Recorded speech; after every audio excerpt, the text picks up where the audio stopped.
Várias doenças que a reumatologia estuda, diagnostica, previne, têm relação com a neurologia.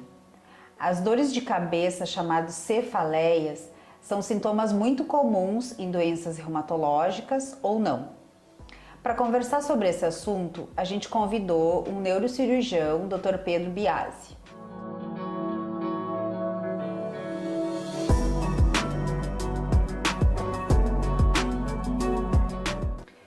Olá, Pedro, bem-vindo à nossa plataforma Equilíbrio.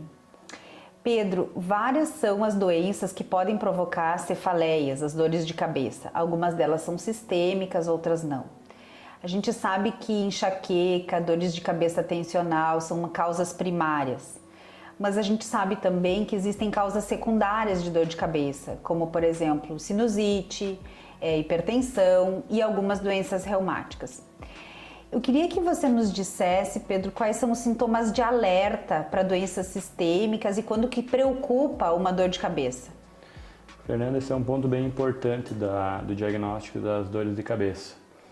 As dores primárias próprias do cérebro, elas têm critérios estabelecidos clínicos bem descritos que nos já levam ao diagnóstico na consulta, algumas vezes sendo até dispensado o uso de exames complementares. Mas os sinais de alerta, eles nos levam a buscar outros diagnósticos e aí sim precisar lançar mão desses exames.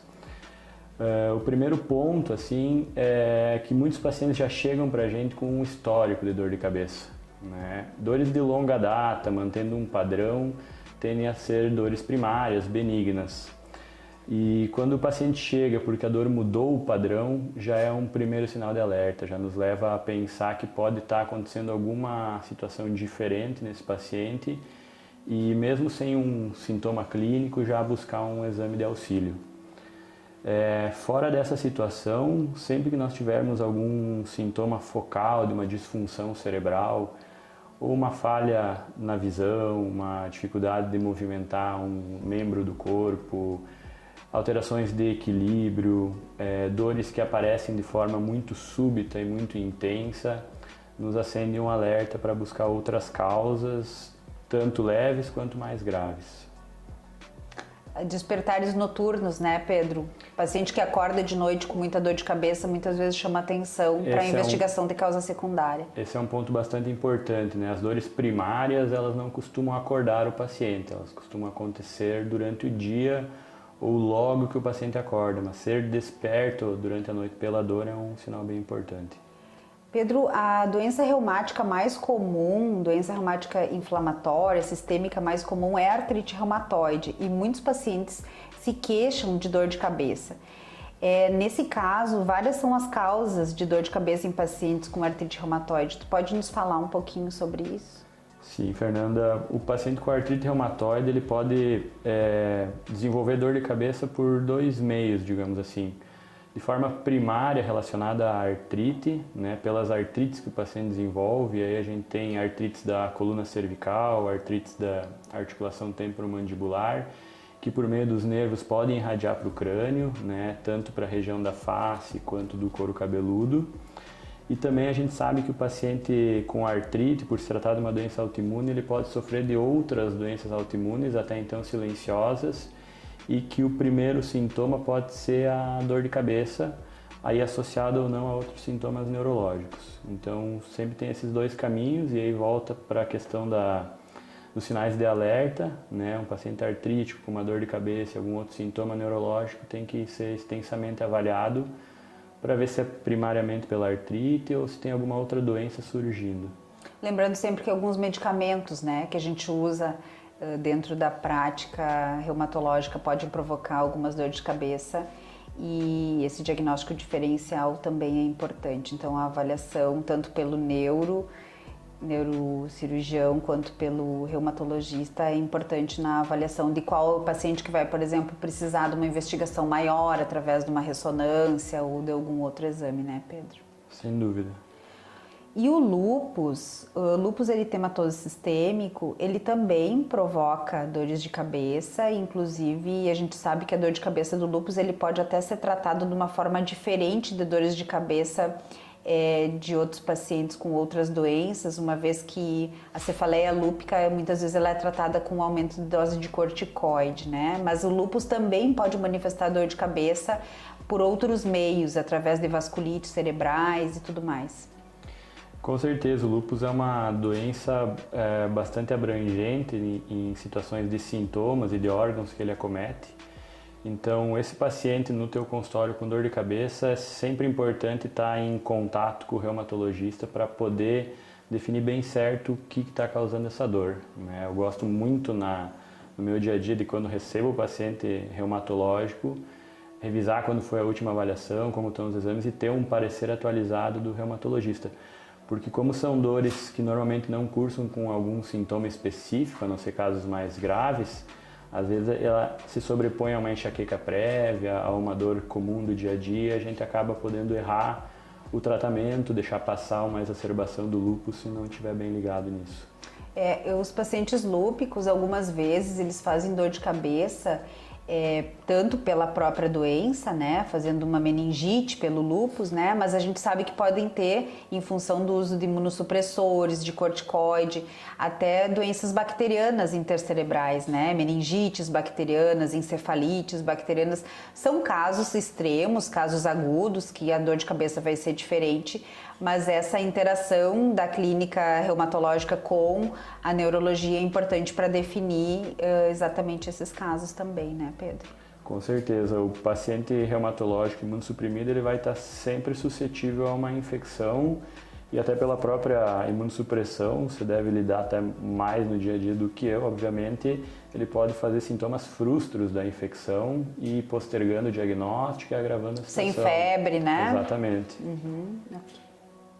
Pedro, hipertensão arterial sistêmica é uma condição em que existe a pressão arterial aumentada e isso tem múltiplas causas, né?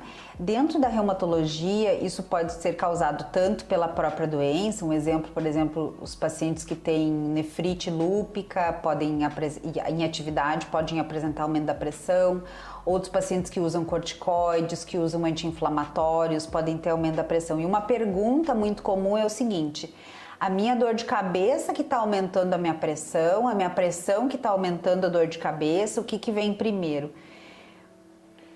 Fernanda, a pressão alta pura e simplesmente, assim, que a gente vê no dia a dia dos pacientes, ela não é uma causa de dor de cabeça.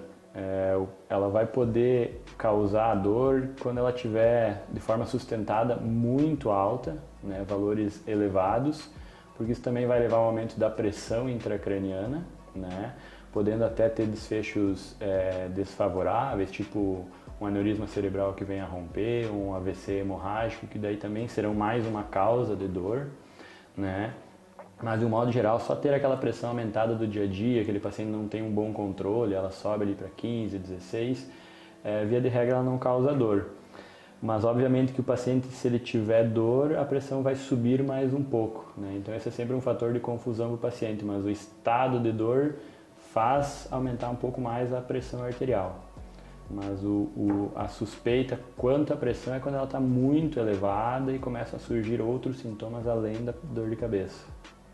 E quando o paciente tem dor de cabeça, Pedro, é mandatório fazer ressonância? Quais são os exames que a gente precisa fazer na investigação do paciente com dor de cabeça quando a gente está suspeitando que seja uma dor de cabeça secundária? É sempre importante levar em consideração a avaliação do paciente, né? O que ele vai mostrar no exame clínico, no consultório, o que ele vai te contar de história. A tomografia é um exame mais simples que a ressonância, ela cabe muito bem para situações de urgência, por exemplo, um paciente que está numa sala de emergência, que teve uma piora muito grave dos sintomas neurológicos, tu está suspeitando uma hemorragia, ela é ótima. Para situações de consultório, principalmente relacionadas à reumatologia, aí a gente tem que lançar a mão da ressonância. Ela vai nos dar mais informações para esse diagnóstico. São situações um pouco distintas de uso. E algumas vezes a gente precisa até fazer a punção lombar, né, Pedro, para a gente avaliar melhor algumas infecções, algumas situações de atividade de doença, que é quando a gente retira o líquido da medula, né? Nos fale mais ou menos das indicações desse tipo de exame. Exatamente, esse é um exame que ele é primordial quando ele é indicado, porque é ele que vai te dar o diagnóstico, né? Ele cabe muito bem para situações, por exemplo, num paciente reumatológico com suspeita de uma artrite no sistema nervoso central, uma vasculite ou outra doença correlata, ele nos mostra essa inflamação no líquido, né? Para pacientes que tiveram algum sangramento, que a gente está suspeitando e a tomografia ou a ressonância não foram capazes de nos mostrar, o líquido também mostra o sangue ali circulando junto.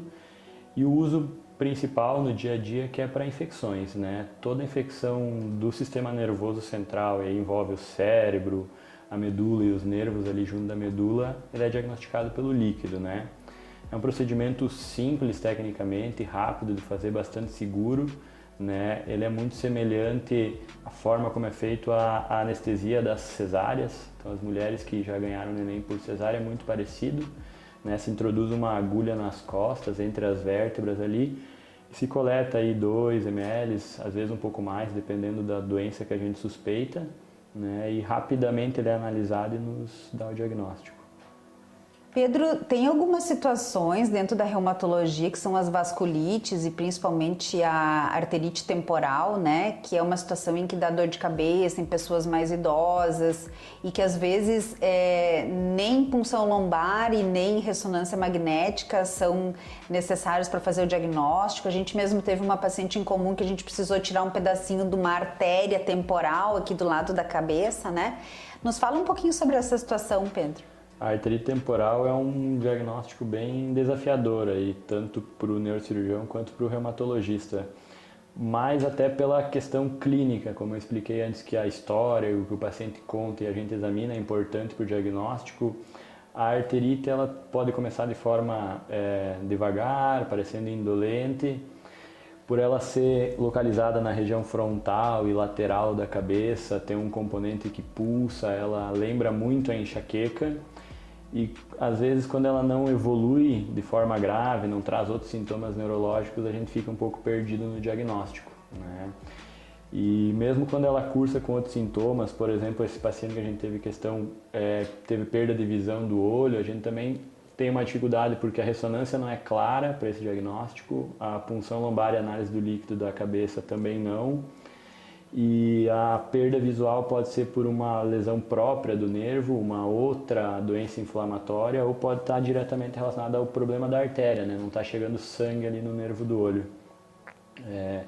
Melhorou bastante a possibilidade de diagnóstico hoje, porque a gente tem algumas técnicas de ultrassom, que é um exame que não é invasivo, que é rápido, é feito com um aparelhinho na cabeça do paciente.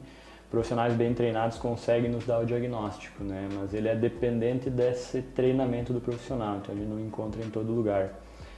Em alguns casos, a gente tem que lançar a mão da biópsia, né? Fazer um corte na cabeça do paciente, numa cirurgia, anestesia geral, e aí encaminhar a artéria em questão suspeita da doença para análise.